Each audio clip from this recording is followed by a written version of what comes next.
ler os primeiros 4 versículos e depois estaremos dando continuidade. Neemias, capítulo número 1, versículo de número 1, diz assim a palavra do Senhor: As palavras de Neemias, filho de Acalias. E sucedeu que no mês de Quisleu, no ano 20º, estando eu em Suzã, a fortaleza, que veio Hanani, um dos meus irmãos, e ele e alguns de Judá. E perguntei-lhes pelos judeus que escaparam e que restaram do cativeiro e acerca de Jerusalém. E disseram-me: os restantes que não foram levados para o cativeiro, lá na província, estão em grande miséria e desprezo, e o muro de Jerusalém fendido, e as suas portas queimadas a fogo. Sucedeu que, ouvindo eu essas palavras, assentei-me e chorei e lamentei por alguns dias, e estive jejuando e orando perante o Deus dos céus. Amém? Queridos, hoje nós vamos começar o estudo acerca de Neemias. Pedir que Deus nos dê condições também de estar terminando. Na semana passada estivemos falando sobre Esdras e hoje nós vamos continuar falando agora sobre Neemias. Bem? Como nós falamos anteriormente, Neemias, assim como Esdras, são livros de história pós-cativeiro. Na verdade, são 3 os livros históricos pós-cativeiro. São os livros de Esdras, Neemias e Esther. Sendo que Neemias e Esdras, eles obedecem uma ordem cronológica dos acontecimentos pós-cativeiro, isto é, Esdras vem primeiro, depois Neemias, e Esther acontece numa ordem simultânea à história que passa contada no livro de Neemias. Haja visto que Esdras e Neemias, eles estão agora em Jerusalém, porque eles retornaram do cativeiro babilônico. Entretanto, Esther, ela permaneceu como assim muitos judeus no reino da Pérsia, de maneira que ela veio a se casar justamente com um rei persa. Posteriormente, quando estivermos estudando acerca deste livro, nós vamos estar verificando isso. E a história de Esther se passa no período em que é contada a história de Neemias. Só que a história de Neemias é contada a partir de Jerusalém e a história de Esther é contada a partir do reino persa. Amém? Então vamos ver algumas questões que eu acho que são muito importantes nós relembrarmos. Os judeus foram levados cativos para a Babilônia no ano de 605, 606 a.C. Só que nesse momento somente o remanescente do Reino do Sul, porque no ano 722 os hebreus que habitavam no Reino do Norte, no Reino dividido, eles já haviam sido levados cativos para a Síria, e aquelas 10 tribos do Norte que foram vendidas para o cativeiro assírio nunca mais retornaram, como tribos constituídas, como nação, eles nunca mais retornaram. Mas, no entanto, o Reino do Sul, que com a sua capital em Jerusalém, ali, digamos assim, chamada de Judá, porque era a tribo dominante que absorveu a fração das demais tribos, são por isso chamados judeus. Esses eles foram deportados para a Babilônia por Nabucodonosor ali no ano 606, 605 a.C. E eles ficaram em Babilônia durante 70 anos. Houve 3 levas de cativos levados para o cativeiro babilônico. A primeira ali no ano 605 a 607, como eu falei, um margem de 2 anos para mais, 2 anos para menos. A segunda em 597 e a terceira em 587, quando Nabucodonosor ele vem e destrói o templo do Senhor e leva mais alguns cativos para a Babilônia. E eles ficam lá até aproximadamente o ano de 539, 538 a.C., quando finda os 70 anos de cativeiro. Porque o Senhor havia falado, nós lemos isso lá no segundo livro das Crônicas, no capítulo 36, que o tempo em que os judeus permaneceriam cativos em Babilônia era de 70 anos. Isso até que a terra se agradasse novamente dos seus sábados, e com isso a terra de Israel repousou de todos os anos sabáticos que os judeus estavam devendo à terra.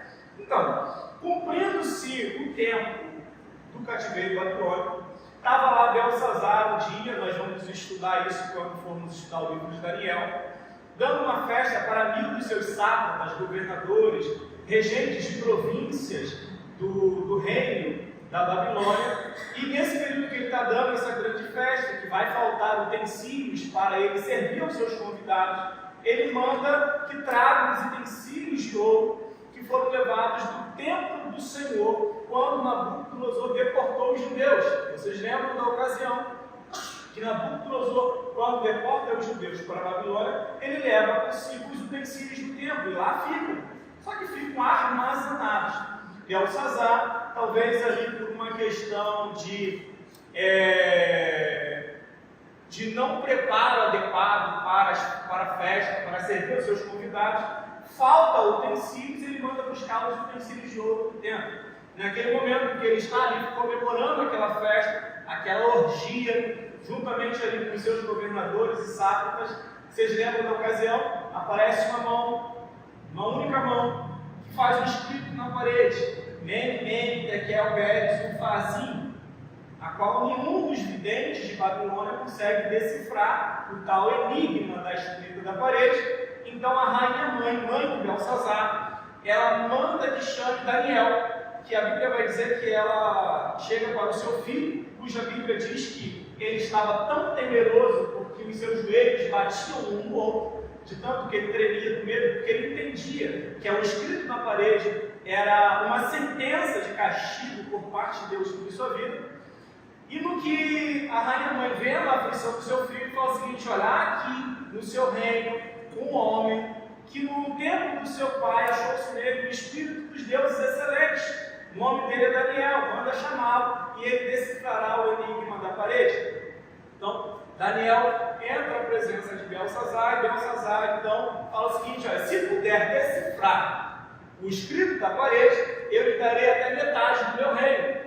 Daniel, então, quando ouve aquilo de Belsazar, fala para ele: o teu reino fica para você, até porque o reino dele duraria mais algumas horas no máximo. Ele fala o seguinte: olha, mas eu te darei o significado do escrito na parede. E aí ele decifrou o escrito: Mene, Tekel, Peres, Ufazim, pesado foste na balança e achado em falta. Por isso o teu reino será dividido e dado aos medos e persas. Naquela mesma noite em que Daniel decifra o enigma do escrito na parede para Belsazar, a Bíblia vai dizer que Ciro invade Babilônia, mata Belsazar e assume o controle agora do reino mundial da Babilônia, alongando aí, estendendo o Império Persa ao último território a ser conquistado, que era o território babilônico. Então, naquele momento, Ciro toma o poder de Babilônia e lá estava vários judeus. Na corte estava ali Daniel, que já era de seus 90 anos de idade aproximadamente, seus amigos Ananias, Azarias e Misael, que respectivamente seus nomes babilônicos eram Sadraque, Mesaque e Abednego. Eles estavam lá e lá ficaram. Aí, no entanto, a Bíblia vai dizer que para se cumprir a palavra do Senhor, profetizada por boca do seu profeta Jeremias, no primeiro ano do rei Ciro baixa o edito, aonde ele declara que Deus dos céus me deu todos os reinos do mundo e me encarregou de edificar uma casa em Jerusalém. Então, quem dentre o seu povo que deseja voltar para Jerusalém, que volte, e assim Deus seja com ele. E ali deu provisões para que o povo retornasse do cativeiro babilônico para ajudar, para edificar o templo do Senhor.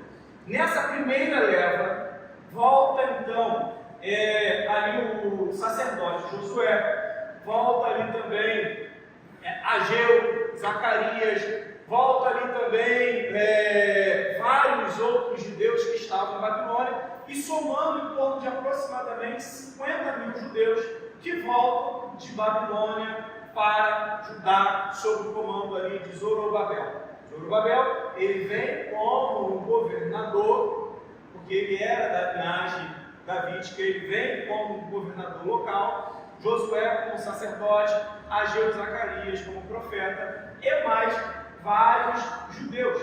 Engraçado que quando eles estavam voltando de Babilônia para Judá, os levitas não queriam voltar.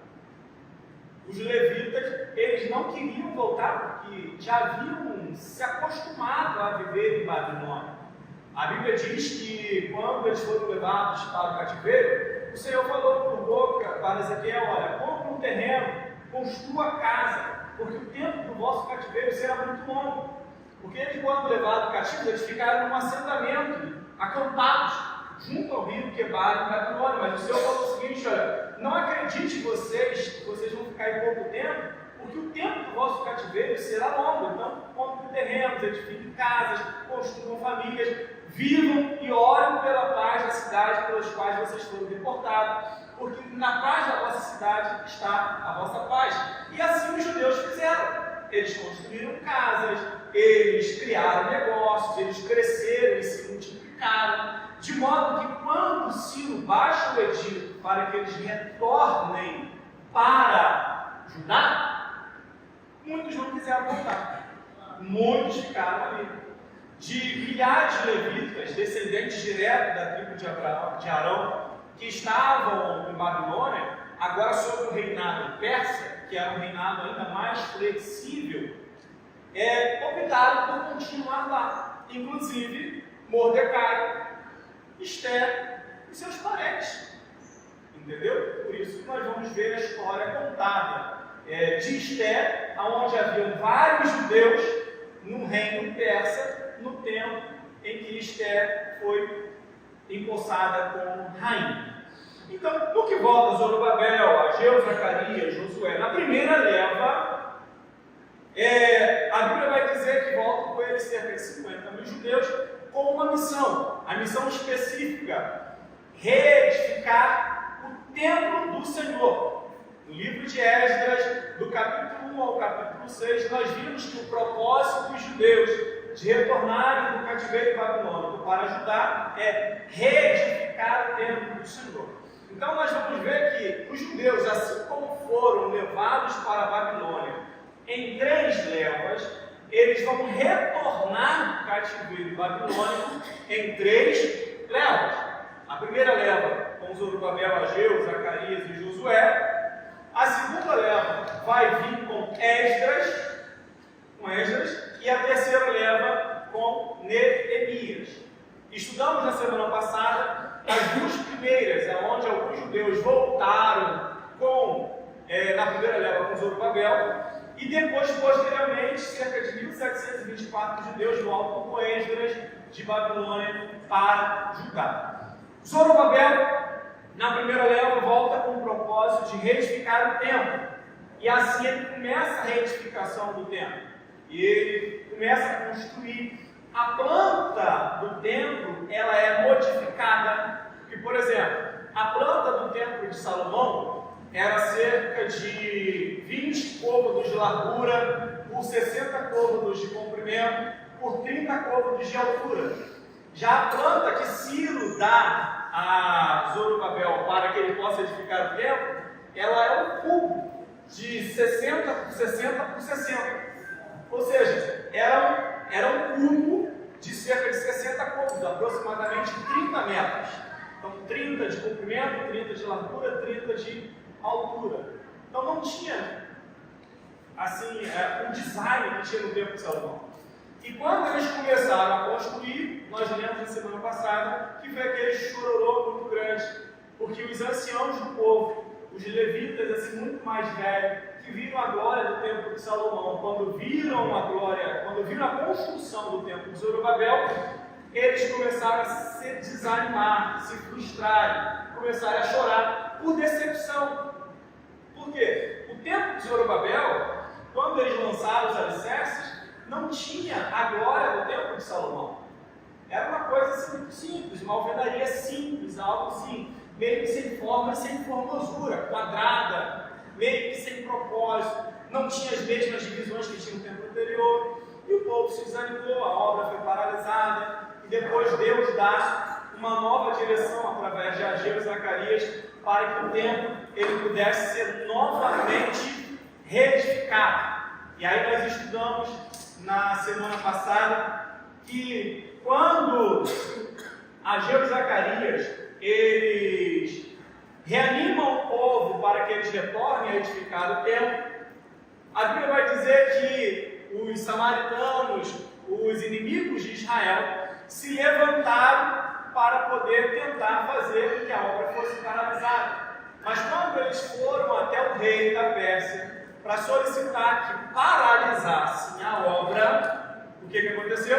O rei da Pérsia buscou nos escritos reais a informação que foi predita por Ciro para que soubesse acerca do propósito da reconstrução do templo.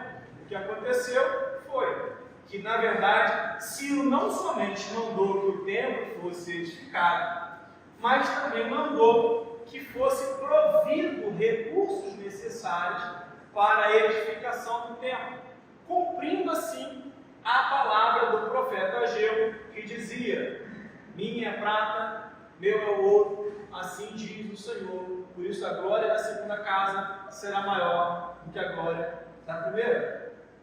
O que eu acho interessante nisso que nós estudamos no livro de Esdras, linkando com o livro do profeta Ageu, é justamente isso, a providência divina.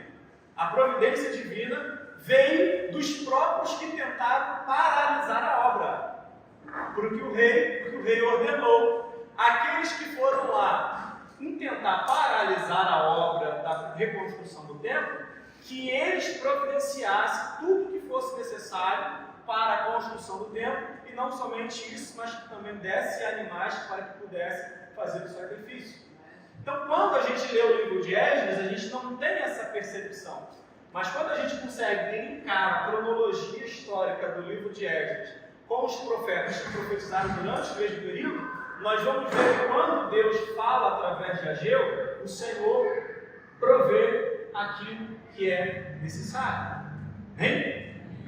Então, vamos continuar hoje a partir de Neemias, que é um livro muito interessante. O livro de Neemias, o autor dele, provavelmente, Esdras e Neemias. E o propósito, o tema principal do livro é a retificação dos muros de Jerusalém, e o período em que isso acontece é em cerca de 430 a 420 a.C. Diz aí o versículo 1 que nós lemos no capítulo 1 o seguinte: palavras de Neemias, filho de Acalias. Sucedeu que no mês de Quisleu, isso é, no terceiro mês do calendário hebraico, no ano 20º, estando eu em Suzã, a fortaleza, que veio Anani, um dos meus irmãos, e com ele alguns judaus, e eu perguntei-lhe acerca dos judeus que escaparam, que restaram no cativeiro, e acerca de Jerusalém, a qual disseram: os restantes que não foram levados para o cativeiro lá na província estão em grande miséria e desprezo, e o muro de Jerusalém fendido, e as suas portas queimadas ao fogo. E sucedeu que eu, ouvindo estas palavras, assentei-me, chorei e lamentei por alguns dias, e estive jejuando e orando perante o Deus do céu. O que eu acho interessante aqui é que Neemias ele estava muito bem no reinado persa, como um copeiro real, ou seja, ele era um homem que servia vinho para o rei, e antes de servir ele provava, ele validava a comida para ver se não estava envenenada. Então ele era alguém que ocupava um cargo de extrema importância perante o rei. E no entanto, tendo a sua vida ali estabilizada, a sua condição ali tranquila, ele um dia recebe um dos seus irmãos, por nome de Anani, que voltando de Jerusalém para o reino da Pérsia, ele pergunta como estão os judeus que lá ficaram. Isso é, o remanescente que não foram levados para o cativeiro babilônico. Então ele recebe um relatório muito negativo por parte de Hanani e daqueles que estavam com ele, dizendo: olha, aqueles que escaparam do cativeiro, eles estão lá na província, em grande miséria e em grande desprezo, porque o muro de Jerusalém está quebrado e suas portas queimadas ao fogo.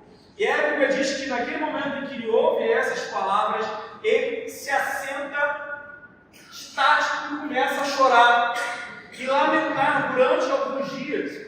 E ele começa a jejuar e orar ao Deus do céu. O que eu acho interessante é esse despertamento de Neemias para uma causa que nem dele era. Ele fez uma pergunta e, ao ouvir a resposta, ele sentiu um chamado para realizar essa obra que estava em ruínas.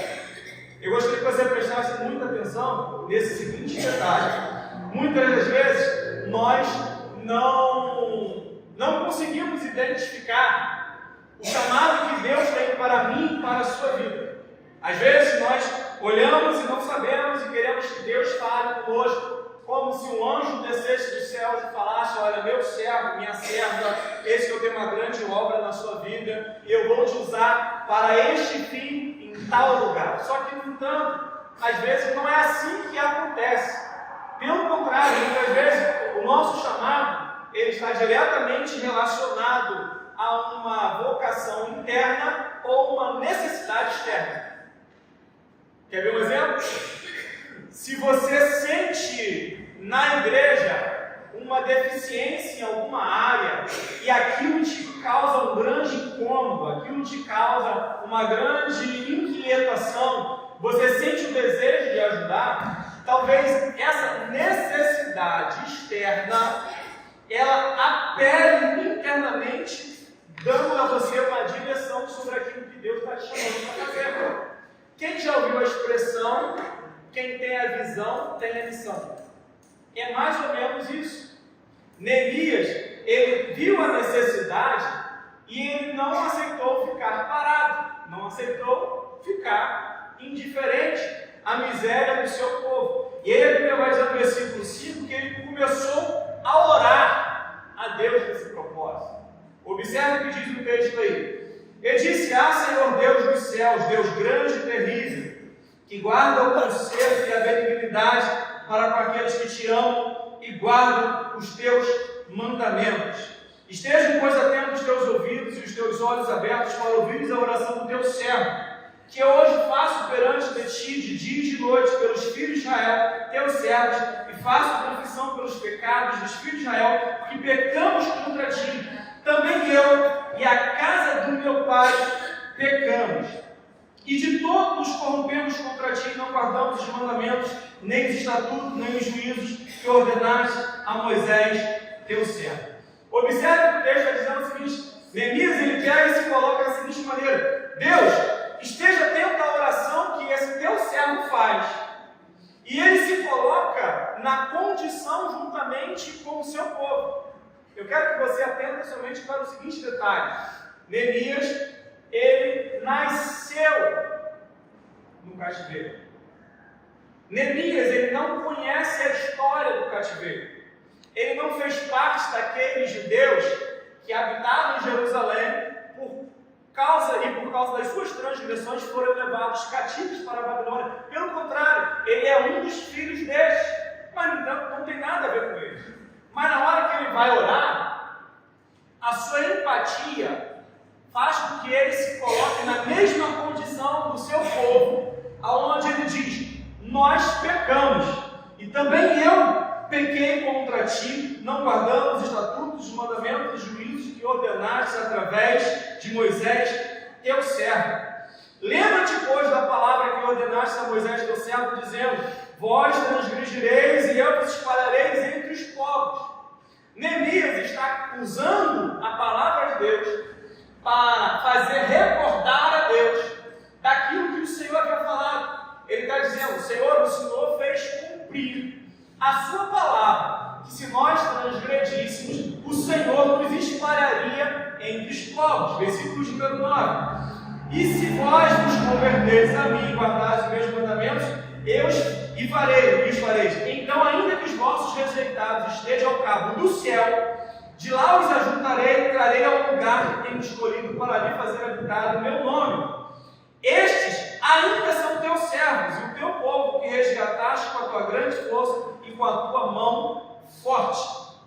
Ah, Senhor, estejam, pois, atentos teus ouvidos à oração do teu servo, à oração dos teus servos que desejam temer o teu nome, e faz prosperar o teu servo, e dá-lhe graça perante este nome. Então era eu o pupilo do rei. Neemias, ele vai orar ao Senhor e vai falar o seguinte: Senhor, estamos colhendo tudo aquilo que plantamos, mas entretanto, assim como o Senhor escreveu através do teu servo Moisés, que se nós desobedecêssemos, tu nos desarraigaria do lugar da nossa habitação e nos deportaria, nos enviaria para todas as partes do mundo, também o Senhor escreveu que se nós nos convertêssemos a ti, tu nos traria de volta, ainda que estivéssemos ao cabo de uma ponta qualquer, de qualquer lugar, até mesmo do céu, e nos faria congregar na terra que o Senhor nos deste para sempre em herança. Então, ouve a oração do teu servo e a oração dos teus servos que desejam temer ao teu nome. Neemias aqui, provavelmente, quando ele fala, ouve a oração do teu servo e a oração dos teus servos que desejam temer o seu nome, acredito que ele, nesse momento, já não está mais sozinho. Ainda que sozinho em oração, provavelmente ele já tenha convocado outras pessoas para orarem juntamente com ele. Porque ele fala, ouve a oração dos teus servos que desejam temer o teu nome. E faz-nos prosperar o teu servo e dá-lhe graça perante este homem. Este homem a qual Neemias está se referindo na oração é o rei Artaxerxes, de quem ele era copeiro. Então, nesse momento, Neemias ele já havia proposto no seu coração em falar com o rei acerca da necessidade do seu povo. E ele colocou isso em oração e provavelmente deve ter chamado mais algumas pessoas para apoiá-lo na oração. A Bíblia diz que a oração de um justo pode muito seus efeitos, quanto mais a oração de vários justos. E observe o seguinte: isso aconteceu no terceiro mês do ano do calendário hebraico, que seria o equivalente a novembro e dezembro do nosso calendário atual. E a Bíblia diz que ele vai orar durante 4 meses, para só então, ele, numa oportunidade que ele entenderia que seja a porta aberta de Deus para ele falar ao rei, é que ele vai falar. Diz aí o versículo 1 do capítulo 2: Sucedeu, pois, no mês de Nissan. Ele começou a orar no mês de Quisleu, mas agora ele já está no mês de Nissan, no ano 20º do rei Artaxerxes, que estava posto o vinho diante dele, e eu tomei o vinho e dei ao rei, porém nunca estivera triste diante dele. Então ele agora está aqui contando a narrativa da história no 7º mês do calendário hebraico, e ele diz que nesse momento ele se encontra triste na presença do rei, e o rei nota. Versículo 2 diz assim: E o rei me disse, por que está triste o teu rosto? Pois não estás doente? Não é isso senão tristeza de coração. Então, diz Neemias, então temi muito de grande maneira. Sabe por quê? Porque existia uma regra: não se podia apresentar-se triste diante do rei. Quem se apresentasse com um semblante decaído, triste, chorando, qualquer coisa desse sentido, diante do rei, ainda que fosse justa o motivo da sua frustração e tristeza, esse seria morto, porque o rei não tem nada a ver com a vida de quem está sofrendo. Os problemas dessas pessoas são problemas dela, mas ela não poderia levar os problemas dela para diante do rei. Então a Bíblia diz que nesse momento em que o rei nota a tristeza de Neemias e fala com ele sobre a sua tristeza e comenta, Neemias temeu grandemente, mas no entanto, encorajado, diz no versículo 3, porém disse ao rei, viva o rei para sempre. Como não estaria triste o meu rosto, estando na cidade, no lugar do sepulcro dos meus pais assolado, e tendo sido consumidas portas ao fogo? E o rei me disse, que me pedes agora então? Aí a Bíblia diz assim, então eu orei a Deus dos céus. Neemias, quando ele dá a resposta ao rei no motivo da sua tristeza, que a cidade dos seus pais, o sepulcro dos seus antepassados está em completa assolação e consumida e suas portas ao fogo, o rei naquele momento entende o motivo da tristeza de Neemias e pergunta: então o que você quer? O que eu posso fazer? Naquele momento ele entendeu que seria uma porta de entrada para ele fazer um pedido ao rei. E o que ele faz? Imediatamente pede? Não, ele vai orar.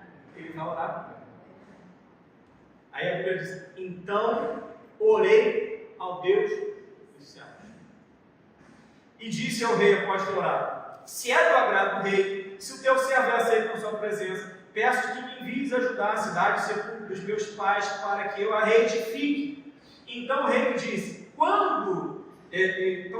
estando a rainha sentada junto a ele, quando durará sua viagem? Quando voltarás? E aprove o rei enviar, pondo-lhe um determinado tempo acertado. Olha só que coisa interessante.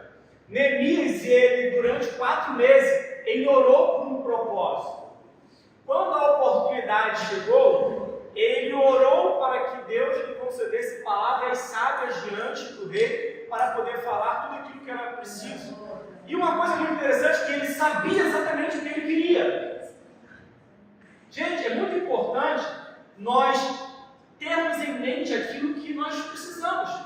Porque quando uma pessoa vem: eu gostaria que Deus me abrisse uma porta de emprego, tudo bem, mas o que você deseja trabalhar? Eu não sei, qualquer coisa serve.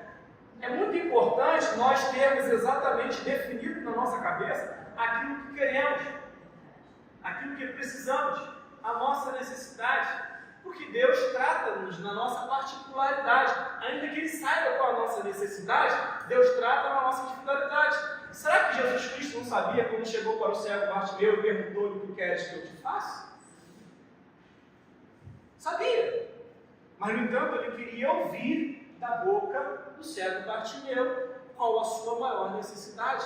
Neemias, ele tinha isso já muito bem definido. Ele tinha um plano de ação bem elaborado, bem estruturado, de maneira que quando o rei lhe pergunta: o que é que você quer? Ele responde imediatamente com todas as letras. E sem nada faltar, ele deixa bem claro tudo o que ele precisava. Se nós formos ler os versículos seguintes, nós vamos ver o seguinte, versículo 7. Disse mais ao rei: se ao rei parece bem, dê cartas para os governadores da além do rio, para que se me deem passagem até que eu chegue a julgar, como também uma carta para Asaf, guarda para Jardim do rei, para que se me deem madeira para cobrir as portas do paço da casa, e para o muro da cidade, para a casa em que eu houver de entrar. Então o rei as deu, segundo a boa mão de Deus que estava sobre mim. Olha só uma coisa interessante. Deus estava abençoando Neemias. Tudo quanto Neemias pedia, o rei concedia. Vamos supor que Neemias, ele só pedisse ao rei que lhe libertasse para que ele pudesse ir a Jerusalém e reconstruir os muros da cidade. Sem provisões, sem condições, sem nada. Gente, provavelmente, era só isso que ele ia ter. Mas como ele sabia exatamente o que ele queria, ele falou: Senhor, eu te falo para o rei, eu quero um tempo X para que eu possa executar isso, eu preciso de madeira, eu preciso de cartas. Ele pediu uma guarda do exército. Diferente de Esdras, que nós estudamos na semana passada, que quando Esdras só foi enviado. Mas, no entanto, ele vai levar 4 meses para chegar em Jerusalém. E nós vamos ler lá que Esdras, quando chega diante do rio, ele pega, põe todo mundo para orar e fala assim: Deus, por favor, abençoa a nossa caminhada. Porque, como eu disse para o rei que o Senhor estava conosco, eu fiquei sem graça de pedir a ele que o Senhor enviasse uma guarda do exército real para nos proteger no nosso caminho. Neemias é diferente de Esdras. Embora ambos sejam nomes de Deus, Neemias ele é mais prático, ele é mais pragmático, ele sabe o que quer, ele sabe o que necessita, ele é planejado, ele é organizado, ele entende de gestão de obra, ele sabe exatamente o que precisa fazer, o que é preciso, como vai fazer, e por isso, quando ele tem uma boa oportunidade, ele pediu tudo, basicamente um cheque branco, em tudo que ele precisaria, e a Bíblia diz que segundo a boa mão de Deus que estava sobre mim. Ele entendeu que os 4 meses de oração fez com que a mão de Deus se estendesse para ele de maneira favorável, e tudo quanto ele precisasse, empreendesse, Deus haveria de abençoar.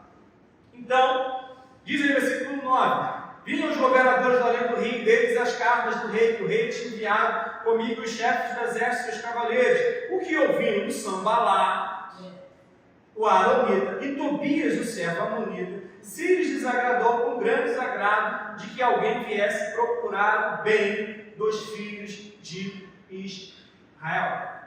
Olha uma coisa muito interessante. Grave esses nomes: Sambalate, o Aronita, e Tobias, o servo amonita. Quantos são os opositores que inicialmente se levantaram contra a reconstrução dos muros? 2. Grave os nomes deles: Sambalate e Tobias. Versículo 11: cheguei a Jerusalém, estive ali 3 dias, e à noite me levantei, juntamente com os homens comigo, e não declarei a ninguém o que meu Deus pôs no meu coração para fazer. E não havia comigo animal algum, senão aqueles que estavam montados. E de noite saí pela porta do vale, pela banda da fonte do dragão, para a porta do monturo, contemplei os muros de Jerusalém que estavam fendidos, suas portas tinham sido queimadas de fogo. E ele começa nesse momento, você vai ver aí, fazer uma inspeção do muro da cidade de Jerusalém, para ver o estado em que se encontrava. Nós vamos ver que Neemias, o livro dele é um livro muito completo de administração, tanto de gestão de recursos, quanto de gestão de pessoas. Neemias, ele é hábil na administração, ele é muito bom nisso. Existem 2 pessoas excelentes na administração que a Bíblia recorda: Neemias e José, no Egito. Você vê que a primeira coisa que Neemias faz quando chega a Jerusalém, estando ali 3 dias, é fazer uma inspeção do local para entender a necessidade. Porque o que ele tinha até então era uma informação sobre a desolação. Mas ele, embora soubesse o que ia como estava, ele não tinha ideia realmente daquilo que ele haveria de encontrar. Então, por isso, ele foi inspecionar. A semelhança de José no Egito, quando ele assumiu o cargo de governador, a Bíblia diz que ele percorreu todo o território do Egito para fazer uma inspeção de todas as terras de Faraó. Neemias, então, ele está fazendo essa inspeção. E, no entanto, ele não declarou a ninguém ainda aquilo que havia no seu coração que Deus havia dado para fazer. Ou seja, ele veio de Babilônia para Jerusalém, mas, no entanto, não comunicou aos magistrados, aos governadores, aos oficiais daquela cidade aquilo que estava no seu coração para fazer. Talvez para ninguém sabotar. Quando a gente conta alguma coisa que a gente está fazendo, é tanto desânimo que às vezes a gente até desiste antes de começar.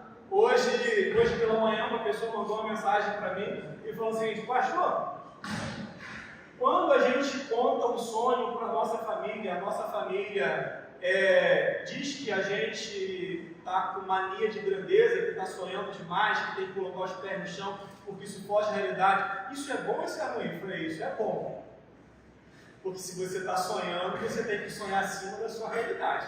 Porque sonho só é sonho, porque é acima da nossa realidade. Mas você não deveria ter contado, até você ter começado, pelo menos, a fazer. Porque aí acontece o que está acontecendo. As pessoas estão querendo te desanimar de fazer ou alcançar seu objetivo. Neemias, então, após essa inspeção, então o que ele vai falar aos magistrados que estavam naquela cidade? Versículo 17. Então lhes disse: bem vede vós a miséria que estamos em Jerusalém, como está assolado, como as portas têm sido queimadas. Vinde, pois, e retifiquemos o muro de Jerusalém, não estejamos mais no opróbrio. Então lhes declarei que uma boa mão de Deus me fora favorável, e como também as palavras do rei que me tinham dito. E então disseram: levantemos e edifiquemos, e esforçaram as suas mãos para o bem. Amém? Amém. Versículo 19. Ao que ouvindo Sambalate, o Aronita, e Tobias, o servo amonita, e Gesem, o arábio. Quantos agora? 3. Então já aumentou, de 2 para 3. Antes era Sambalate, Tobias, agora já entrou um outro cara, tal de Gesem, o arábio. Zombaram de nós e desprezando, disseram: que é isso que fazeis? Quereis rebelá-los contra o rei? Então lhes respondi e disse: o Deus dos céus é que nos fará prosperar, e nós, seus servos, nos levantaremos e edificaremos. Mas vós não tendes parte, nem justiça, nem memória em Jerusalém. Esse povo aqui já é um povo magoado. Vocês lembram que quando Zorobabel veio para edificar o templo, os samaritanos se propuseram a ajudar e foram desprezados. Então eles se levantaram para tentar paralisar. Já que eu não posso unir-vos a vocês, eu vou querer me opor a vocês. Tem gente que é assim. Tem gente que é assim. Capítulo 3, versículo 1. E levantou-se Eleazar, o sumo sacerdote, com os seus irmãos e os sacerdotes que edificaram a porta do gado. O capítulo 3, nós não vamos ler, mas ele fala sobre a edificação de 10 portas de Jerusalém. Começa o processo de restauração e edificação das portas. Então nós temos aí no versículo 1 a porta do gado, que é a porta por onde entravam os rebanhos. Ou seja, a cidade ela tinha 10 portas, e cada porta ela tinha um propósito específico. A porta do gado, versículo 1. No versículo 3 nós temos a porta do peixe. No versículo 5, versículo 6 nós temos a porta velha. No versículo 13 nós temos a porta do vale. No versículo 14 nós temos a porta do monturo. No versículo 15 nós temos a porta da fonte. No versículo 26 nós temos a porta das águas. No versículo 28 a porta dos cavalos. No versículo 29 a porta oriental. E no versículo 31 nós temos a porta de Cate. Então olha só, nós temos 10 portas que foram edificadas. O que é interessante é que você vai observar que no versículo 1 começa a edificação pela porta do gado. E no versículo 32 termina a edificação da porta do gado. Ou seja, houve uma circuncidação de toda a cidade em todas as portas. Então começaram a edificar a porta do gado, porta do peixe, porta velha, porta do vale, porta do monturo, porta da fonte, porta das águas, porta dos cavalos, porta oriental, porta de Micfage.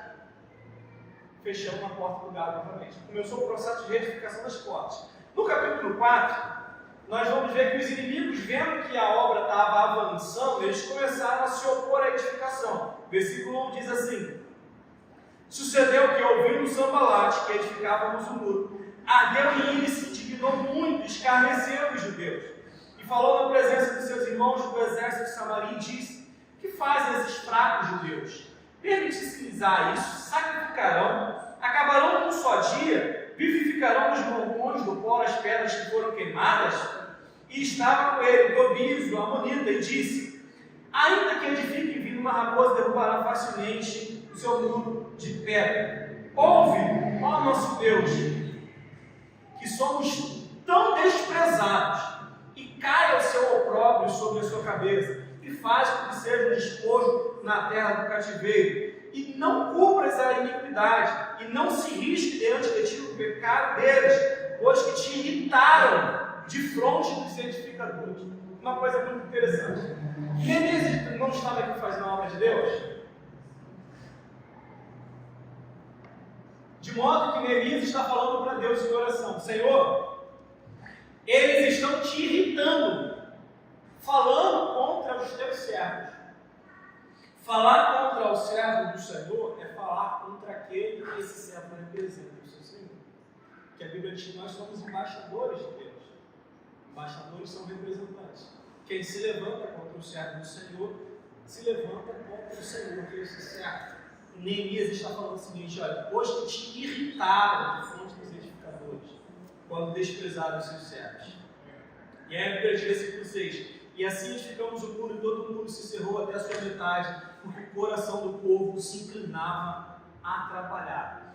Edificaram as portas, os umbrais, e agora começaram o processo de edificação do muro, e agora o muro já está na metade. Versículo 7. Sucedeu que, ouvindo Sambalate, Tobias, os arábios, e os amonitas, e os adonitas, que tanto em crescendo a reparação dos muros de Jerusalém, que já as loucuras começavam a se tapar, iraram-se sobremaneira. Começou um processo, um levante, uma oposição por parte de apenas 2 homens. Lembra o nome deles? Sanbalat e Tobias. Esses dois homens contaminaram mais um, Gesem. E agora esses três contaminaram povos. Diz aí, sucedeu que ouvindo Sanbalat, Tobias e os arábios, e os amonitas, e os asdonitas, que tanto ia crescendo a reparação dos muros de Jerusalém, que já as alturas começavam a tapar-se, iraram sobre a madeira. Gente, por isso que a Bíblia diz que a gente tem que tomar cuidado com qualquer raiz de amargura que brotando no nosso meio pode contaminar a muitos.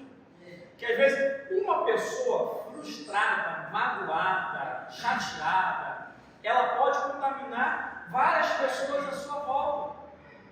Sanbalat e Tobias eram os únicos que estavam se opondo ao bem de Israel por parte de Neemias. Mas, no entanto, agora já haviam várias pessoas contaminadas nesse propósito, com a intenção de paralisar a obra de construção dos muros de Jerusalém. Vamos ver aí. E ligaram-se entre si para virem atacar Jerusalém e para nos desviarem do seu intento. Ou seja, eles se uniram nesse propósito de se levantar para impedir que o processo de restauração continuasse. Aí qual foi a resposta de Neemias? Porém, nós oramos ao nosso Deus e pusemos uma guarda contra eles de dia e de noite por causa deles. Qual foi a resposta de Neemias? A má intenção desses homens? Oração. Entendeu? Orou e vigiou. Eles se aliançaram para vir contra Jerusalém, para paralisar a obra de edificação de Neemias. Neemias então pega, o que ele vai fazer? Ele vai orar. Mas, no entanto, olha o que vai acontecer com o povo, versículo 10. Então disse Judá, no caso, são os moradores de Judá. Já desfaleceram as forças dos acarretadores, e o pó é muito, e nós não podemos edificar o muro. Então começaram a se desanimar. Disseram, porém, os nossos inimigos: nada saberão disso, nem verão, até que entremos no meio deles e matemos, e assim faremos cessar a obra.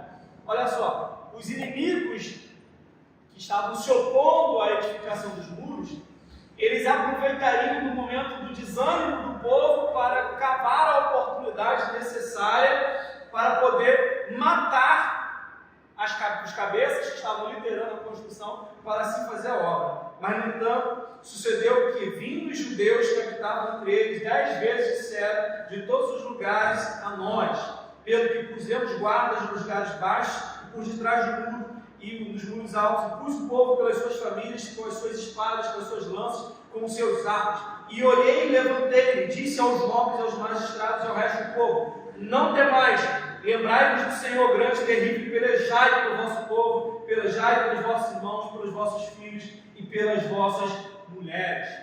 Neemias, então, quando ele viu que a oposição haveria de vir contra ele para intentar o mal, ele vigiou, pôs guardas, e isso dissipou o conselho daqueles que viam contra ele. E, no entanto, a Bíblia vai dizer que a partir desse momento eles iam para o processo de edificação, mas que com uma mão segurava a enxada e com outra a espada.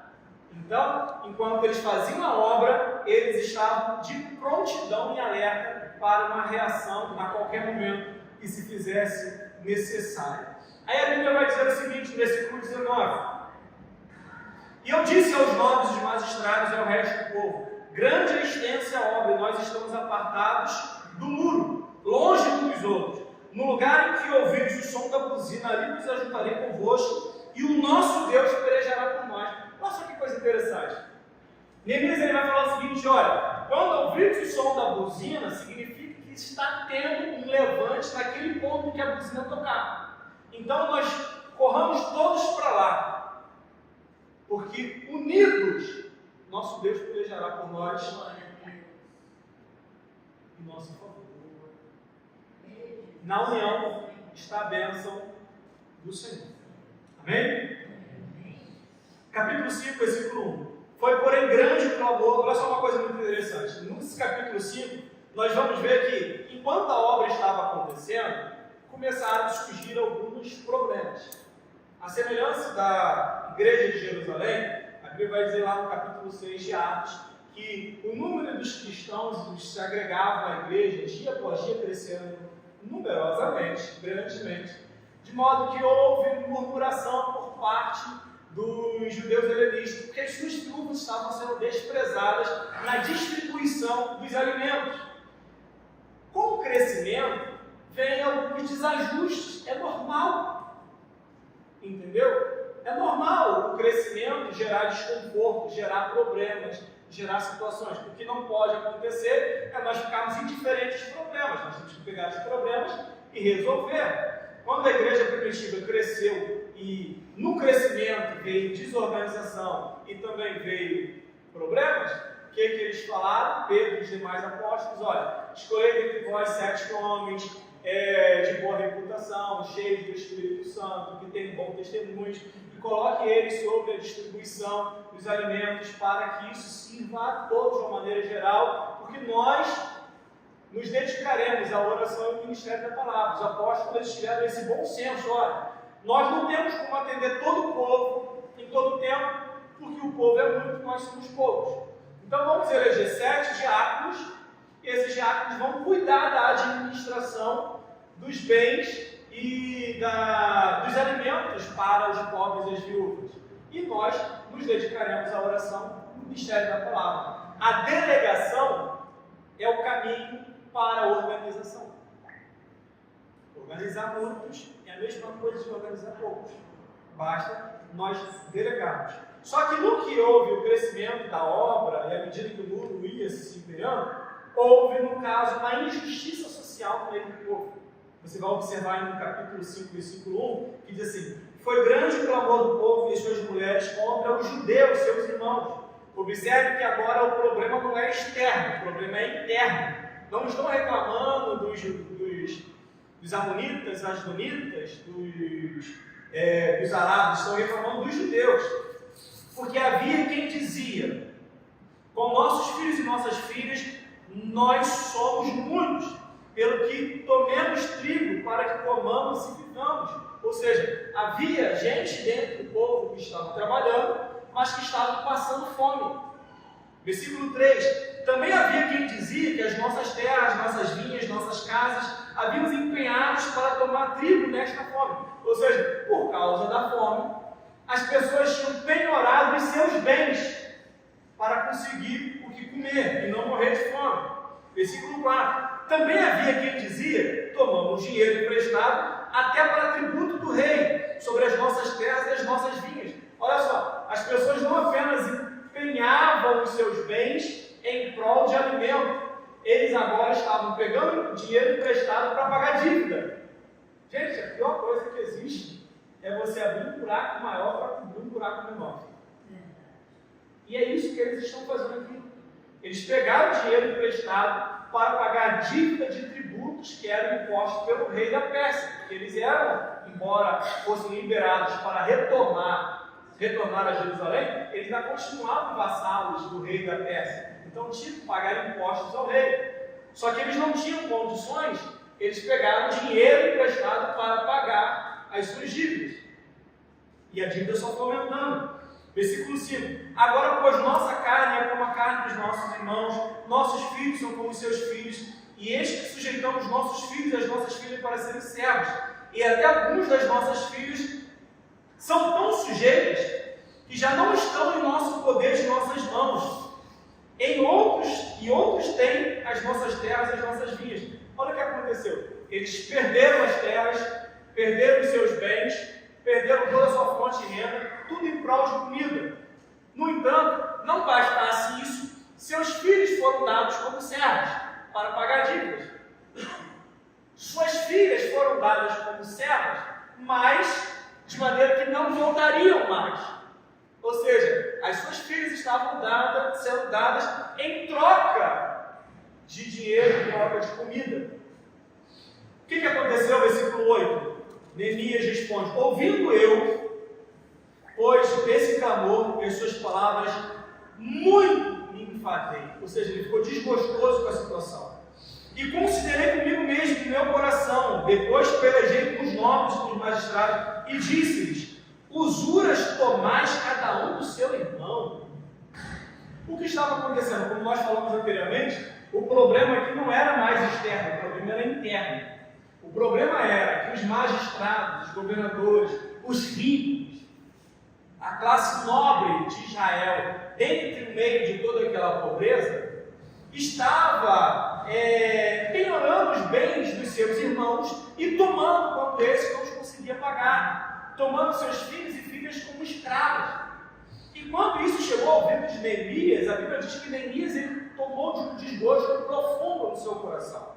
E ele considerou o que ele haveria de fazer, mas depois de considerar consigo mesmo, ele pegou e pelejou contra os nobres, pelejar no sentido verbal da palavra. Ele foi até esses que estavam usando de usura com seus irmãos e os colocou numa situação onde, argumentando contra eles, vão fazer com que essa situação seja mudada. Versículo de número 8 diz assim: e disse-lhes: nós resgatamos judeus, nossos irmãos que foram vendidos às gentes, segundo as nossas posses, e vós outra vez venderiam os vossos irmãos, obedeceriam a nós?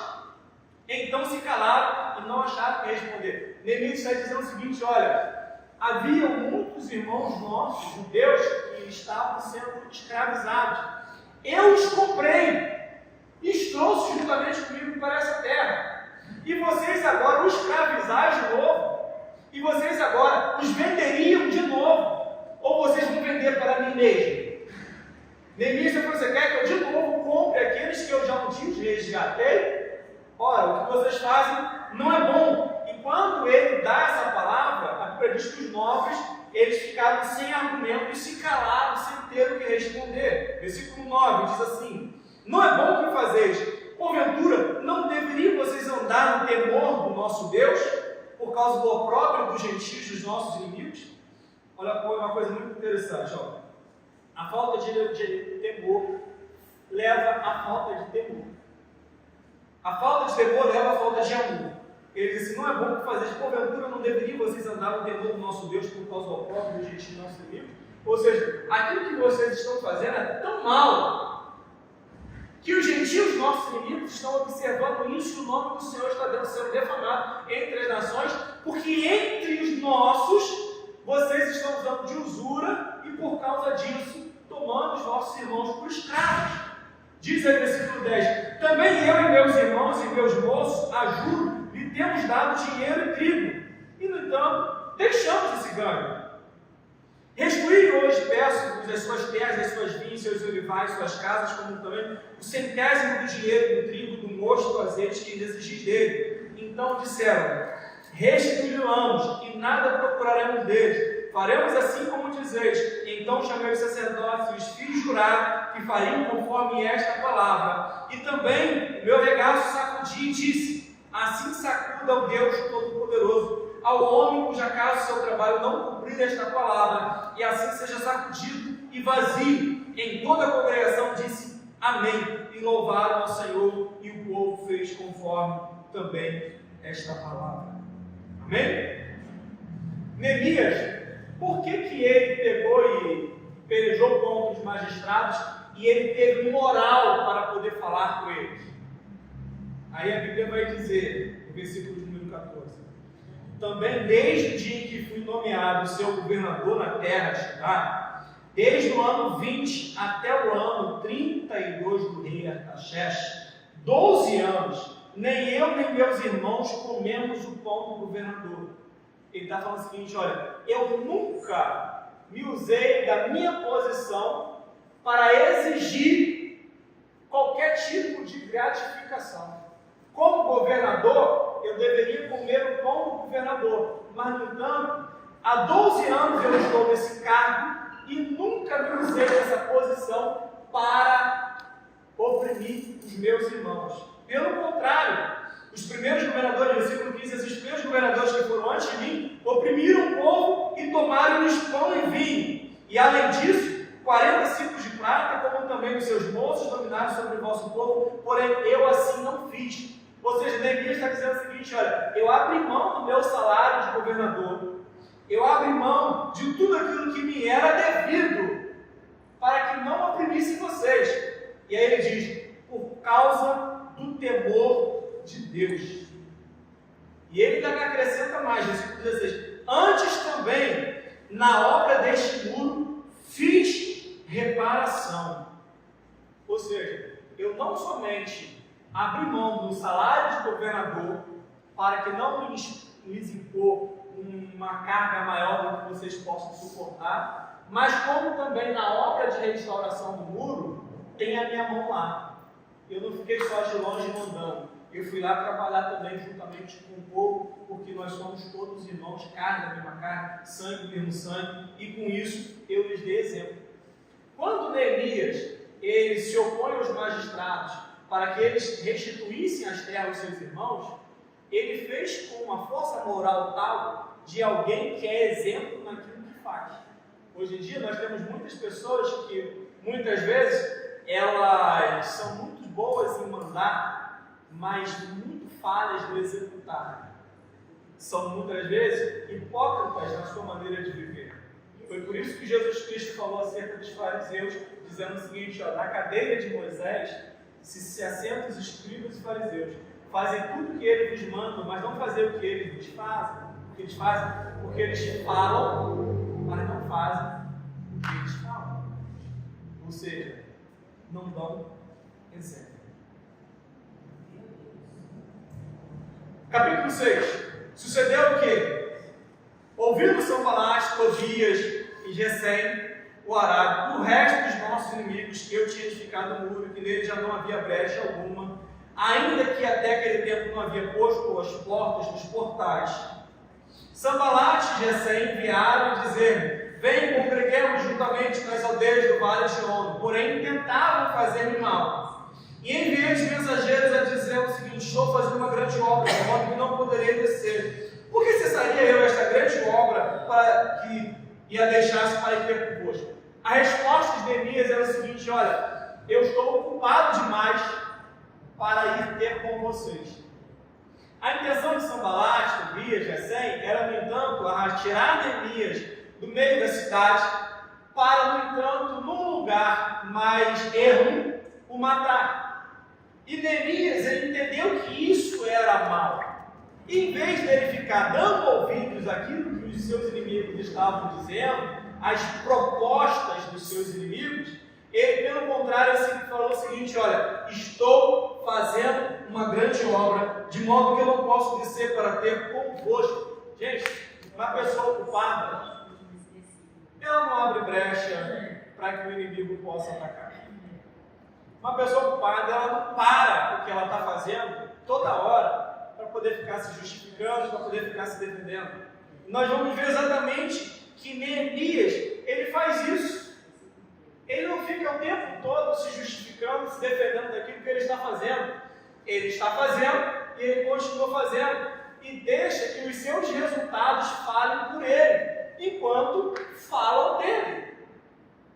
Olha só o que vai dizer no versículo 4. E da mesma maneira enviaram a mim 4 vezes, da mesma maneira eu te respondi. Ou seja, 4 vezes me chamaram, 4 vezes eu respondi: não vou descer, não vou parar, porque a obra é grande e eu tenho que terminar. Então, versículo 5: Sanbalat, da mesma maneira, na quinta vez me enviou o seu moço com uma carta aberta na sua mão, na qual estava escrito: entre a gente se ouviu, e Gesem diz que tu e os judeus intentais revoltados, pelo que edificaste o muro, e que tu farás rei segundo estas palavras, e que puseste profeta para pregarem de ti Jerusalém, dizendo: este é o rei de Judá. Ora, o rei ouvirá segundo estas palavras. Vem agora e consultemos juntamente. Olha só o que esse Gesem está falando. Olha, está rolando um buchicho aí, um boato, de que você está retificando o muro para se fazer rei sobre Jerusalém. E que você alugou profetas para falarem de ti, para que você seja consagrado rei sobre o seu povo. E eu te digo isso, já que esse boato está correndo, o rei vai saber disso, dessas palavras, e com certeza vai mandar prender, vai mandar paralisar a obra e tudo mais. Então venha ter convosco e consultemos para saber como que vamos lidar com essa fofoca. Qual foi a resposta de Neemias, versículo 8? Porém eu enviei a dizer: de tudo que dizes, coisa nenhuma sucedeu, mas tudo teu coração as inventa. Neemias era um homem determinado, que não estava preocupado com a opinião dos outros, porque ele sabia quem ele era e aquilo que ele fazia.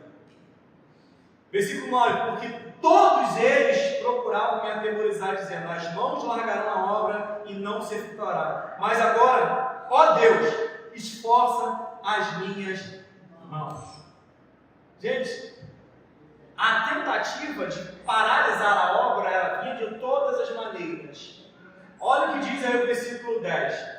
E entrando eu na casa de Semaías, filho de Delaías, e filho de Meetabel, que estava encerrado, disse ele: vamos juntamente à casa de Deus no meio do templo, e fechemos as portas do templo, porque virão matar-te, sim, à noite virão matar. Olha só o que esse cara diz para Neemias: Neemias, cheguei a saber que à noite virão procurar-te para matar-te.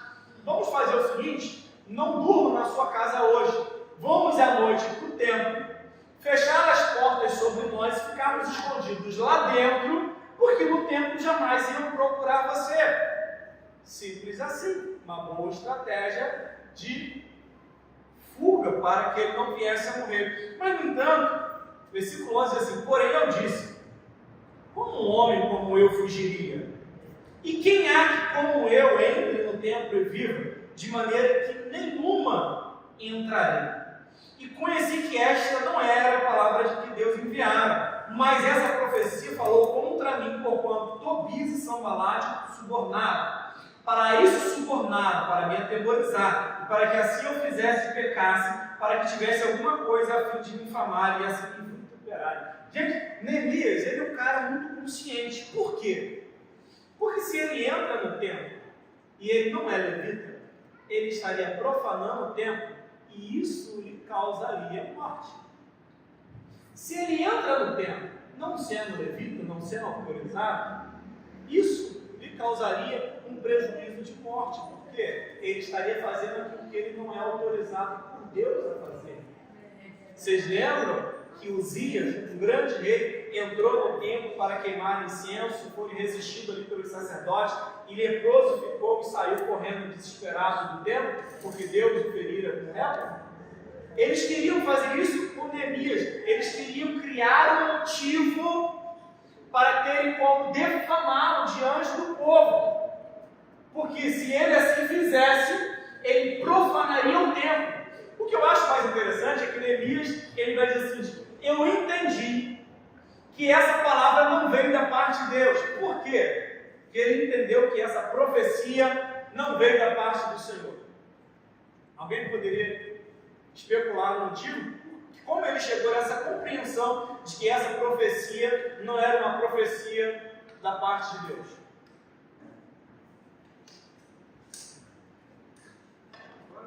Eu vou responder então, já que ninguém ousou falar. Eu sei que é complicado responder pergunta a respeito do público, porque existem várias variáveis de resposta. Mas a resposta que está na minha cabeça, que eu não sei se vocês achariam ela, é o seguinte: Neemias conhecia a palavra de Deus. E por ele conhecer a palavra de Deus, ele sabia que ele, não sendo levita, não poderia entrar no templo do Senhor, porque se assim fizesse, ele profanaria. E quando a profecia veio e se chocou com a palavra de Deus, Neemias imediatamente percebeu que essa profecia não vem do Senhor. Esse critério da palavra de Deus nós precisamos ter guardado nos nossos corações. Porque tem muita gente que dá ouvido, voz e vez a profecias que não são da parte de Deus, são da parte da carne. A Bíblia demonstra que a profecia, ela pode ser de origem humana, ela pode ser de origem divina e também pode ser de origem diabólica. Como nós identificamos a origem da profecia, a origem da revelação? Pela palavra de Deus. É simples assim. O tempo e a palavra de Deus é que atesta o falso profeta. E muitas vezes nós estamos engolindo profecias que são da carne, quando não são diabólicas. E não prestamos atenção que elas se chocam confrontam a palavra de Deus. E se nós tivéssemos esse critério de Neemias, nós não daríamos vez nem voz aos falsos profetas que estão aí falando um monte de coisa. Gente, na internet você vê tudo quanto é tipo de situação das mais ridículas possíveis. E o que eu mais acho incrível é como que as pessoas ainda dão vez e voz a essas pessoas. Entendeu? O falso profetismo no nosso meio tem causado um mal muito maior do que até mesmo o que o diabo tem feito. Mas nós não daríamos nem vez nem voz se nós usássemos o critério da palavra de Deus. Porque a palavra de Deus é a maior de todas as profecias. Amém? Amém. E assim, versículo 15, acabou-se o muro com 52 dias de construção. Diz aí o versículo de número 15. Acabou-se, pois, o muro aos 25 de Elul, em 52 dias. E sucedeu que, ouvindo os nossos inimigos, temeram todos os gentios que havia em roda de nós, e abateram-se muito em seus próprios olhos, porque reconheceram que o nosso Deus fizera esta grande obra. Gente, coisa tremenda. É muito bom quando os nossos resultados falam por Deus. Fazem com que as pessoas olhem para nós e vejam, olha, verdadeiramente Deus é Deus na sua vida. E isso aconteceu no ministério, na vida de Neemias. Em 52 dias ele conseguiu acabar a construção do muro, coisa que já estava há muitos anos destruída. Versículo 17 do capítulo 6 diz assim: também naqueles dias, alguns nobres de Judá escreveram muitas cartas que iam para Tobias, e as cartas de Tobias vinham para eles. Gente, olha o que está acontecendo aqui. Tobias não era um dos primeiros inimigos de Neemias, lá nos primeiros capítulos do seu livro? No entanto, nós estamos vendo aqui que alguns nobres de Judá estavam escrevendo cartas para Tobias, e Tobias, escrevendo cartas para ele, estava com leve trás por parte de pessoas de dentro. Olha só, Neemias fechou o muro, encerrou para fora da cidade os seus inimigos. Só que, no entanto, tinha gente dentro da cidade vendida aos seus inimigos, fazendo leve trás através de cartas. Se fosse nos dias atuais, seria um saque. Mas, no entanto, naqueles dias, eles escreviam cartas que iam para os inimigos, e os inimigos escreviam cartas que vinham para dentro da cidade, comunicando o que estava sendo feito. É muito complicado, porque nós precisamos tomar cuidado, não somente com os ataques exteriores, mas também com as insurgências no interior. E muitas vezes nós estamos preocupados. Achamos que os nossos maiores inimigos estão lá fora, no entanto, muitas vezes os nossos maiores inimigos estão aqui dentro mesmo. E não estamos prestando atenção nesse detalhe. Neemias, ele percebeu isso. Então, após a reedificação, o que ele vai fazer? Ele vai fazer a organização do povo. E esses nobres não estariam naqueles que seriam contados como homens de confiança dele. Capítulo 7. Sucedeu depois que o muro foi edificado, eu levantei as portas e foram estabelecidos os porteiros, os cantores e os levitas. E eu nomeei Hanani, meu irmão, e Ananias, maioral da fortaleza, sobre Jerusalém, porque era homem fiel e temente a Deus mais do que muitos. Olha só que coisa legal. Quem é Hanani? Irmão de... foi responsável por levar as notícias do estado da cidade de Neemias quando esse ainda estava lá no Império da Pérsia. Nesse momento, Hanani estaria ao lado de Neemias. Na hora de nomear, ele vai nomear o seu irmão e vai nomear um outro homem chamado Ananias, que era o maioral da fortaleza sobre Jerusalém, porque este homem era um homem fiel, temente a Deus mais do que os outros. Então, nesse momento, quem Neemias coloca ao lado dele para ajudar na organização? Pessoas que sejam tementes a Deus e fiéis. submete. Por quê? Como ele estava vendo que no meio dos magistrados estava um complô contra ele, um leve trás de cartinhas, de mensagens, trocando entre eles e os inimigos, o que ele fez? Ele colocou pessoas ao seu lado que eram fechamento com ele. Então, assim fez Neemias. E, no entanto, a Bíblia vai dizer que a cidade era muito grande e ele precisava povoar a cidade. Versículo 4 diz assim: era a cidade larga, de espaço grande, porém pouco povo que estava dentro dela, e ainda não haviam casas edificadas. Então meu Deus me pôs no coração que ajuntasse os nobres, os magistrados e o povo para registrar a genealogia. Então eu achei o livro da genealogia dos que subiram do cativeiro, e assim achei escrito nele que esses são os filhos das províncias que subiram do cativeiro, que transportaram Nabucodonosor, rei da Babilônia, e voltaram para Jerusalém, para Judá, cada um para a sua cidade. Aqui nós vamos ver uma lista, que é a lista dos que voltaram do cativeiro babilônico para Judá, a lista das genealogias. Lembra que quando nós estudamos Crônicas e Esdras, que são livros que contêm muitas genealogias, eu expliquei o porquê das genealogias?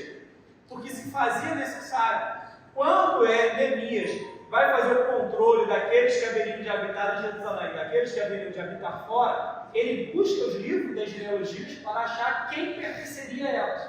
E aí, essa mesma lista está no capítulo 2 de Esdras, onde fala acerca dos 40 e poucos mil, 42.360 homens que voltaram do cativeiro babilônico, mais 7.000 e poucos servos, além de 200 levitas e tudo mais. Então, quando ele acha essa genealogia, ele vai fazer uma seleção daqueles que haveriam de habitar dentro de Jerusalém e daqueles que haveriam de habitar fora. Jerusalém precisava ser repovoada, sim, mas não a qualquer custo. Entendeu? Não a qualquer custo, não podia ser qualquer um.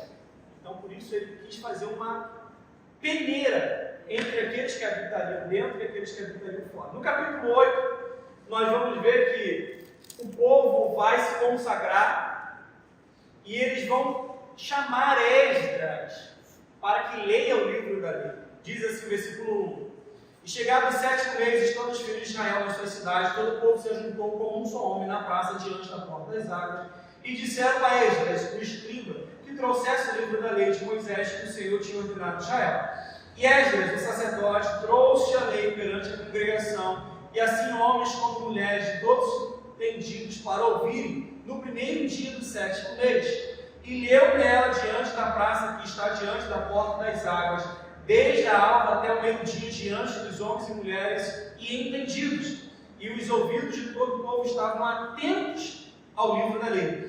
E Esdras, o escriba, estava sobre um púlpito de madeira que fizeram para aquele fim, e estava ali em pé junto a ele, a sua mão direita, Matatias, Sema, Anaías, Urias, Uquias, Manassés, e a sua mão esquerda, Pedaías, Misael, Malquias, Rassum, Rasbadana, Zacarias e Mesulão. E Esdras então abriu o livro perante os olhos de todo o povo, porque está acima de todo o povo. Abrindo ele, todo o povo se pôs em pé. Gente, a gente está vendo aqui mais ou menos um culto à semelhança da nossa igreja, né? Um púlpito de madeira, num lugar superior acima de todos, para que todos possam ouvir e ver. Um púlpito onde fosse colocado o livro da lei para que fosse feita a leitura. E aí, quando se abre o livro da lei para fazer a leitura, todo o povo em reverência se coloca de pé. Isso que a gente faz na igreja não é do nada. Vamos fazer assim? Não. Você tem digamos assim, um paro bíblico para o que a gente faz aqui. Versículo 8. E leram o livro da lei de Deus, declarando e explicando o sentido que faziam, para que querendo entendesse. Olha só que coisa interessante. Esdras leu, Esdras explicou e fez com que o povo viesse a entender. Por quê? Uma pregação, ela tem que ter leitura do texto, tem que ter explicação do texto, tem que ter a aplicação do texto. Ler o texto, explicar o texto e aplicar o texto. Ou seja, eu preciso, ao ouvir a palavra, entender o que a palavra está dizendo e como aquilo se aplica na nossa vida. Um sermão que não tem aplicação prática é um sermão sem sentido. É um sermão sem sentido. Você tem ali a história, mas não tem a aplicação. Quando há aplicação da explicação, ocorre o que aconteceu aqui, no versículo de número 9. Diz aí. E Neemias, que era o Tisaca significa governador, e o sacerdote Esdras e o escriba e os levitas que ensinavam ao povo, disseram a todo o povo: esse dia é dia de consagração ao Senhor vosso Deus, pelo que não vos lamenteis nem choreis, porque todo o povo chorava ouvindo as palavras da lei. Gente, uma coisa muito interessante. Quando o texto é explicado e bem aplicado, e o povo está sensível, porque nós vimos que esse ajuntamento ele foi uma reunião convocada pelo próprio povo, ou seja, não foi Esdras, o pregador, que chamou o povo para a praça, mas foi o povo que se reuniu na praça e chamou o pregador para explicar, para que lesse o livro da lei. O povo estava com o coração sensível. Quando eles ouviram a palavra, ouviram a explicação da palavra e a aplicação dela, todo o povo teve uma grande contrição, uma grande comoção, e eles choravam, porque eles começaram a entender a palavra de Deus. Nós vamos ver que Esdras foi um dos poucos que a Bíblia fala, que eu agora não me lembro do outro, mas que não somente leu o texto, explicou o texto, aplicou o texto, porque os outros apenas liam o livro da lei. Mas Esdras ele está fazendo uma abordagem explicativa e aplicativa para o povo, de maneira que está havendo uma comoção num culto ocasionada pelo poder da palavra. Gente, a palavra de Deus ela é de suma importância nas nossas vidas. Nós, como crentes, precisamos aprender a amar a palavra de Deus, porque ela é que nos sustenta, que nos alimenta, que nos acrescenta, que faz com que nós venhamos ser edificados, fortalecidos em Deus. Então precisamos aprender a palavra. Graças a Deus, a nossa igreja é uma igreja que dá bastante tempo para a palavra. Entendeu? Que tem umas igrejas que você tem ali em 2 horas de culto, 1 hora e 45 minutos de louvor e 15 minutos de pregação. A nossa igreja, aqui não, a gente começa o culto às 7 horas da noite, lê a palavra, depois entra o louvor, depois dispersa as crianças ali, inicia a pregação. É 1 hora, 15 minutos de pregação. Às vezes fala, mas na maioria das vezes acrescenta. Entendeu? Que isso é bom, porque a palavra de Deus é quem nos edifica. No versículo 17 nós vamos ver que eles restauram a cerimônia não, o rito da festa dos tabernáculos, onde o povo sai para acampar as cabanas. Isso é uma coisa que até nos dias atuais os judeus mais conservadores ainda praticam, porque existia a festa dos tabernáculos, a festa do Pentecoste e a Páscoa, que são 3 de inúmeras festas que os judeus comemoravam, mas essas 3 principais. Na festa dos tabernáculos, o povo saía das suas casas de alvenaria e iam habitar em tendas durante o período dos 7 dias de festas. Ou seja, eles montavam a barraca e iam dormir nas barracas durante o período de festas, das festas dos tabernáculos. E isso se fez porque desde os dias de Josué não se fazia isso. Gente, olha só há quanto tempo. Até Josué o povo habitava em cabanas. Então, a festa dos tabernáculos era para ser comemorada uma vez no ano, e todas as vezes que houvesse essa festa, o povo deveria dormir em cabanas para lembrar que outrora eles foram peregrinos e forasteiros no deserto, habitando em cabanas. Só que desde os tempos de Josué, essa festa não era comemorada aos moldes daquilo que Deus havia ordenado. Então, Neemias ele restaura então assim. Diz aí o versículo 17: e toda a congregação dos que voltaram do cativeiro fez cabanas e habitou nas cabanas, porque nunca fizeram assim os filhos de Israel, desde os dias de Josué, filhos de Nun, até aquele dia, e houve grande alegria. É costume, sim, mas é um bom costume. Versículo 9: arrependimento e confissão de pecados. No dia 24 deste mês, se ajuntaram os filhos de Israel com jejuns, com pão de saco, trazendo terra sobre si. E a geração de Israel se apartou de todos os estranhos, se puseram em pé, fizeram confissão dos seus pecados e das iniquidades dos seus pais. Aqui nós temos todo um capítulo, onde nós vamos ver uma oração que vai relatar toda a história de Israel, desde o chamado de Abraão, passando pelo cativeiro assírio, depois passando pelo cativeiro babilônico, e assim chegando até os tempos da restauração. Nós vamos ver ali falando sobre o bezerro de ouro, não vou ler porque é um capítulo muito comprido, mas a história é toda relatada, desde a chamada de Abraão até o retorno do cativeiro babilônico. Isso de uma maneira assim, muito tremenda. Então, todo esse capítulo 9 é uma história, uma oração que conta a história dos hebreus, que nós já passamos ela várias vezes, por isso nós não vamos passá-la neste momento. Capítulo 10, aqui nós temos apenas os nomes daqueles que selaram o concerto, e houve novamente um concerto para reatar a aliança do Senhor para com os da casa de Judá, para com os judeus que voltaram do cativeiro babilônico, e assim foi feito de uma maneira assim, tremenda. No capítulo 11 nós vamos ver a relação dos que habitaram em Jerusalém. Nós vamos ver uma coisa aqui, ó, diz assim, ó, e os príncipes do povo habitaram em Jerusalém, mas o resto do povo lançou sortes para tirar um de 10 para que habitasse na santa cidade de Jerusalém e as 9 partes nas outras cidades. Olha só o que aconteceu. A partir do momento em que Jerusalém teve seus muros reedificados, antes ninguém queria morar lá, correto?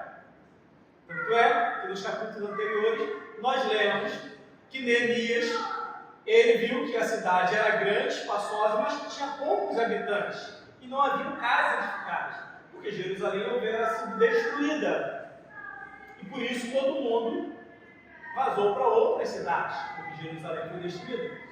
Mas agora que Jerusalém foi edificada e que Neemias foi buscar genealogias para saber quem poderia estar morando dentro dos muros de Jerusalém, gente, todo mundo queria ir para Jerusalém. Claro, cidade murada, mais segurança, estabilidade, todo mundo queria ir para Jerusalém. Só que aí Neemias chegou e falou o seguinte, olha, agora não dá para botar todo mundo. Quem entrou, quem não entrou, agora vamos ter que fazer uma seleção. Então, os príncipes do povo, sim, eles deveriam habitar na cidade fortificada.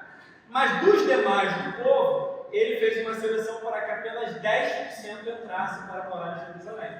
E aí nós vemos aí no versículo número 1, que 1 em cada 10 era selecionado por sorte para que habitasse em Jerusalém e os outros 9 habitavam nas demais cidades que não eram cidades muradas. Então nós vamos ver no capítulo 12 que os sacerdotes que vieram para Jerusalém com Zorobabel, está aqui a relação dos que vieram com o sacerdote, com Zorobabel, e juntamente com Esdras, de maneira que nós vamos ver, como eu falei lá atrás, os levitas eles não queriam voltar, mas no entanto foi-se obrigado que fossem chamados os levitas para que eles voltassem, porque eles queriam ficar no reino da Média da Pérsia, não queriam Jerusalém. Mas no entanto, como os levitas eles haviam sido separados pelo Senhor para o ofício do tabernáculo, eles não podiam ficar de fora e deveriam estar voltando. A partir do versículo 27 do capítulo 12, nós temos ali a dedicação dos muros, aonde foi feita em Jerusalém, que diz assim, versículo 27, na dedicação dos muros de Jerusalém, buscaram os levitas de todos os seus lugares para trazerem a fim de fazer a dedicação com alegria, louvores, cantos, saltérios, alaúdes e harpas, e ajuntaram os filhos dos cantores, tanto da campina quanto dos arredores de Jerusalém, como da aldeias de fora, como também na casa de Chigal, nos campos de Beá e tudo mais. E purificaram os sacerdotes levitas, e logo purificaram o povo, e purificaram as portas e o muro. E assim eles fizeram a dedicação. Uma coisa muito legal que está lá no versículo 43 do capítulo 12, que diz assim: e sacrificaram no mesmo dia grande sacrifício e se alegraram, porque Deus os alegrara com grande alegria. E até as mulheres e os meninos se alegraram, de modo que a alegria de Jerusalém se ouvia de longe. Gente, que coisa legal. Sabe como é que a alegria contagia, espalha para todo lugar? Realmente faz-se cumprir o que diz no Salmo 128. Quando o Senhor trouxe de volta do cativeiro aqueles que voltaram para Sião, nós estávamos como quem sonha. Então a nossa boca se encheu de riso, a nossa língua de júbilo, e se diziam entre os povos: grandes coisas fez o Senhor por eles. Com efeito, grandes coisas fez o Senhor por nós, e por isso estamos alegres. Então, se cumpriu aqui o que diz o Salmo de número 128 acerca da restauração. Deus, Ele alegrou o seu povo, e com efeito fez com que essa alegria fosse ouvida entre os povos, e os povos diziam: grandes coisas fez o Senhor. No capítulo 13 nós vamos ver que Neemias ele corrige vários abusos que ainda estavam acontecendo dentre o povo, de maneira que ele precisava colocar ordem na casa, porque ele haveria de voltar novamente para a Pérsia e ele precisaria deixar ali com que algumas coisas fossem ajustadas. Isso é o versículo 1. Naquele dia leu-se o livro de Moisés aos ouvidos do povo e achou-se escrito nele que os amonitas e moabitas não entrassem jamais na congregação, porquanto não tinham saído ao encontro dos filhos de Israel com pão, água, antes assalariaram contra eles Balaão para os amaldiçoar, e ainda que o nosso Deus tenha convertido a maldição em bênção. Sucedeu, pois, que ouvindo esta palavra da lei, apartaram-se Israel de toda a mistura. Ora, antes disso, Eliasibe, sacerdote que presidia sobre a câmara da casa do nosso Deus, se tinha aparentado com Tobias. Gente, olha só. Você lembra que quando Esdras chegou e fez uma purificação racial ali no meio do seu povo, porque muito dentre os povos, e a começar pelos príncipes, haviam-se casadas com mulheres da terra estranha, de maneira que os seus filhos, eles não falavam o hebraico, eles falavam outras línguas estrangeiras. Então, nesse momento aqui, Neemias está fazendo também isso, de maneira que ele vai ver que o próprio sacerdote Eliasibe, que presidia a câmara da casa do nosso Deus, havia se aparentado com Tobias. Tobias, o cara, o inimigo de Neemias, inimigo de Israel, aquele que buscava o mal, que buscava a paralisação da obra, que buscava matar Neemias. O sacerdote se aparentou com ele.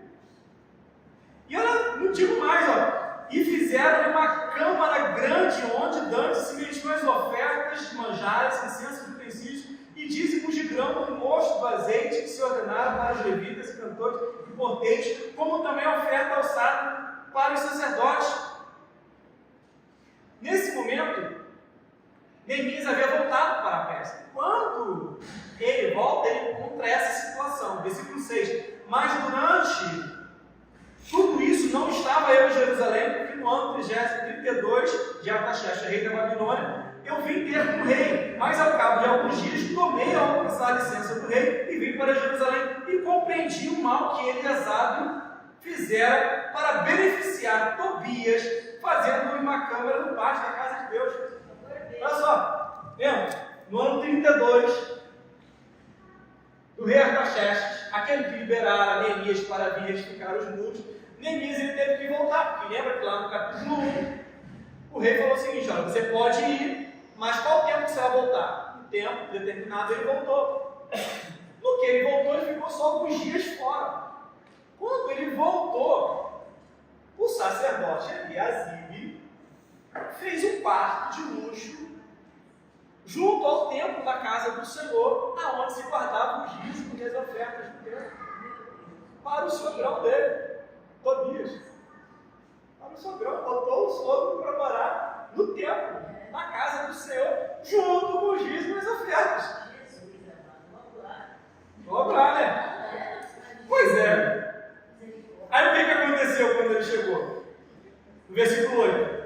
Ao que muito me desagradou, de sorte que eu lancei todos os móveis da casa de Tobias fora da câmara, ordenando eu que purificasse a câmara, tornei a trazer os utensílios da casa do Senhor, com as ofertas de manjares e incenso. Também entendi que o quinhão dos levitas, que se lhes não dava, de maneira que os levitas, os cantores que faziam a obra, tinham fugido cada um para a sua terra. Então compreendi que os magistrados, porque se deparou a casa de Deus. Porém, eu os ajudei e te restaurei novamente ao seu posto, e todo Judá trouxe os dízimos, os grãos e o mosto e o azeite novamente ao celeiro. Gente, Neemias, conhece aquela expressão, enquanto o gato sai, o rato faz a festa? Então, vocês lembram que tinha muito rato lá, acumulando com Tobias? foi só Neemias se ausentar um pouquinho e Tobias já estava no tempo. Já estava no tempo. Bom, fechando aqui. O versículo de número 23. Versículo número 23 do capítulo 13, vamos fechar.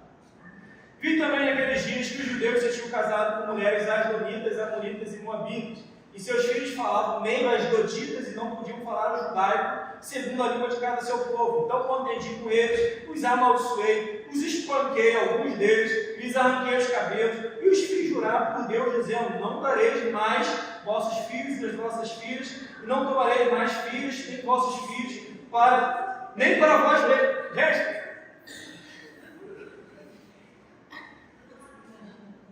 foi coisa rápida. Neemias se ausentou um pouquinho e chegou lá, estava tudo bagunçado de novo. Se esqueceram que Esdras havia o povo jurar para não casar com mulheres estranhas, haviam despedido as mulheres com os seus filhos, e agora de novo. Vamos lá. Só que Neemias é diferente de Esdras. Vocês lembram, né? Vocês lembram como é que Esdras conseguiu convencer o povo a abandonar, mandar embora suas mulheres e seus filhos? Foi orando.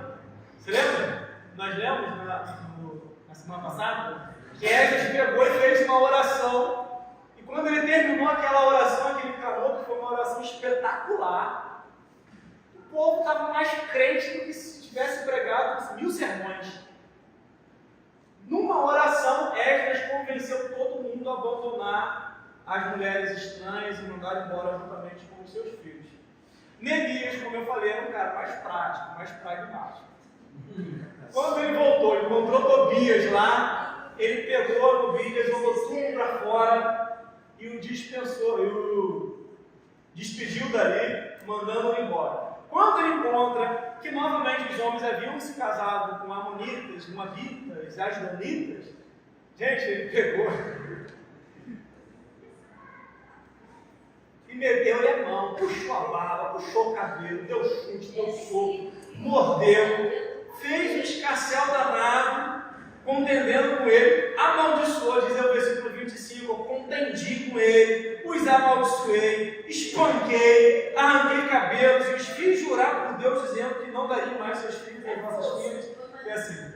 E aí diz assim, porventura não pecou nisso Salomão, rei de Israel, não havendo entre muitas nações rei semelhante a ele, sendo amado de Deus, que pondo Deus sobre todo Israel, contudo as mulheres estranhas o fizeram pecado. Dá-vos nós ouvidos para fazermos todo esse grande mal, prevaricando contra o nosso Deus, casando com mulheres estranhas? Também um dos filhos de Joiada, filho de Eliasibe, o sumo sacerdote, era genro de Sambalate, varonita, pelo que os afugentei de mim, até com Sambalate se aparentaram. Lembra-te deles, Deus meu, pois contaminaram o sacerdócio, como também o conserto do sacerdócio dos levitas. E assim os alimpei de todos os estranhos e os designei os cargos de sacerdote dos levitas, cada um em sua obra, como também para as ofertas das leis em tempo determinado, para as primícias. Lembra-te de mim, Deus meu, para o Amém? Neemias, ele era um cara diferenciado. A gente não pode esperar que todos ajam da mesma maneira. Entendeu? Um líder, ele nunca é igual ao outro. Cada um tem suas particularidades, cada um tem suas peculiaridades. Alguns resolvem orando, outros resolvem batendo. Mas o importante é que a Bíblia diz que nenhuma autoridade tenha sido dada se do céu não fosse concedida. Se os líderes que Deus colocou sobre nós foram aqueles a que Deus escolheu. Eu agradeço a Deus por essa oportunidade de podermos partilhar mais uma vez a palavra do Senhor. Vamos ficar de pé para orarmos. Deus é bom. Amém? Já estamos chegando no meio da Bíblia. Só para vocês terem uma ideia de quanto tempo já aprendemos aqui a palavra de Deus e como isso passa. E como cada quarta-feira tem sido mais legal do que hoje. Eu sei que alguns irmãos hoje tiveram que faltar, muitos me justificaram a ausência, mas vamos permanecer firmes e cada vez mais estamos conhecendo mais aquilo que Deus tem nos ensinado através de sua palavra. Pastor, alguma recomendação? Domingo, grande culto de louvor e adoração a Deus. Sexta-feira, para as mulheres, roda de bate-papo, convide uma amiga e traga comida. Que reunião de crente sem comida. Então vamos agradecer a Deus. Querido Deus e Pai, eu sou grato a Ti porque o Senhor é bom. Bom estarmos na Sua casa, bom estarmos aprendendo a Tua palavra. Quero eu te pedir que o Teu Espírito Santo esteja aplicando aos nossos corações tudo aquilo, Senhor Deus, que temos ouvido e aprendido aqui neste lugar. Seja servido de abençoarmos muitíssimo, Senhor Deus, em todo esse caminho que temos percorrido, Senhor Deus, de estudarmos a Tua palavra. Abençoe agora, Senhor, nosso fim de noite, nos dê um retorno tranquilo aos nossos lares, com a Sua bênção. Assim eu te peço em nome de Jesus. Amém? Amém. Com o amor de Deus Pai, a graça de nosso Senhor Jesus, as doces e plenas consolações do Espírito Santo sejam sobre todos os. Digam amém. Quem disse amém? Cumprimenta alguém e convide para estar comigo também.